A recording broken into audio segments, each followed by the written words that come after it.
Sir already group 2 వాళ్ళది నిన్న హోటల్లో కూర్చొని వాళ్ళు మాట్లాడుకొని మొత్తం సెట్ చేసుకోరు డిసెంబర్లో పెట్టమని. బల్మూరు వెంకట్ వాళ్ళకి ఫుల్ సపోర్ట్ ఇస్తున్నాడు.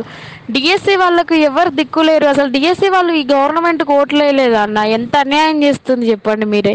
అన్న అదే చెప్తున్నా అన్న, రోజు వందల మంది అదే, అసలు ఇద్దరు ముగ్గురు అయితే మేము చచ్చిపోతామని ఇట్లా లైవ్లో చూపిస్తున్నారు అన్న. ప్లీజ్ మీకున్న పరిచయాలతో దీన్ని ఏదో ఒకటి చేయండి అన్న. దీన్ని కొంచెం సీరియస్గా తీసుకోండి అన్న ప్లీజ్. మీరు వాయిదా పడేటట్టు చేయండి అన్న ఎట్లయినా.